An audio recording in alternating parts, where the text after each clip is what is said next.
তাহলে পালিয়ে বেড়াচ্ছিলি কেন? তোর টাকা হলো তুই আসনি কেন?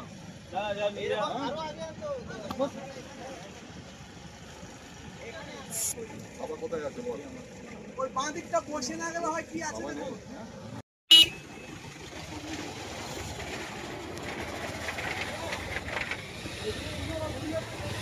যা যা যা। হ্যাঁ? বাবা কোথায়? এই কোনটা একটু আটাই দিলে হবে এই যে হ্যাঁ এটা আটাও তাহলে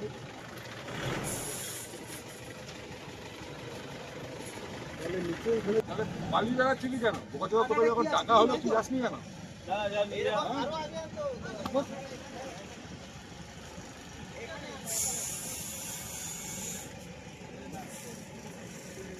বলো না এবার বাবা কোথায় যাচ্ছে বল?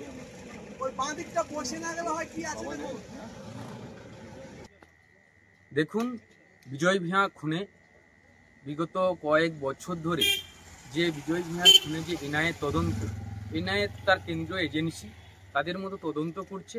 ঠিক আজকে সন্ধ্যে 7:30 নাগাদ আমাদের কাছে খবর এলো যে আবার এনআইএ তার পুনরায় তদন্ত স্বার্থে তারা এসে এলাকায় আসে এবং বাইক নিয়ে ঘোরাঘুরি করে।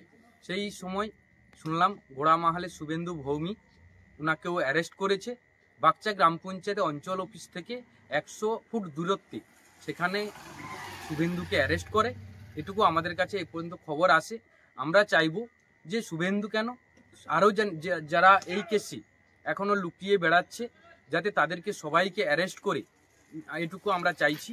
কারণ সঠিক যারা বিজয়বাবু খুনের সঙ্গে জড়িত তাদের সাজা হয়, এটুকু আমরা এনআইএর কাছে আবেদন, যাতে বিগত দিনে বাগচা গ্রাম পঞ্চায়েত যাতে এরকম ঘটনার আর সম্মুখীন হতে না হয়, এটুকু আমরা দাবি রাখব। আর যে শুভেন্দু ভৌমি পিতা হচ্ছে স্বপন, এরকম আরও কিছু দুষ্কৃতিকারী মানুষ যারা বিজয়বাবুর খুনে মূল আসামি, তারা এখনও পর্যন্ত ঘুরে বেড়াচ্ছে, কিন্তু এনআইএ তাদেরকে অ্যারেস্ট করেনি। আমাদের কাছে এটুকু এনআইএর কাছে আবেদন থাকবে যাতে ভবিষ্যতে ওইসব ব্যক্তিকে পুনরায় অ্যারেস্ট করে তাদের সঠিক তদন্ত করে, এটুকু আমরা চাইব। আমার নাম প্রসেনজিৎ ভৌমি, আমি বাগচা গ্রাম পঞ্চায়েতের উপপ্রধান। বিজ্ঞাপনের চমক নয়, আছে আগামী দিনের প্রতিশ্রুতি, মানে কর ফ্যাশন। ছেলেদের যাবতীয় নিত্য নতুন পোশাকের বিপুল সম্ভার নিয়ে নবরূপে সজ্জিত কর ফ্যাশন। বিশেষ করে মনে রাখবেন, আমাদের নতুন সংযোজন ছোট ছেলেদের পোশাকের বিপুল সম্ভার। আমাদের ঠিকানা ময়না রবিবারের বাজার। আমাদের আরেকটি শাখা বলাইপন্ডা বাজার, চৌরাস্তার দক্ষিণে ময়না। মনের মতন পোশাক মানেই কর ফ্যাশন।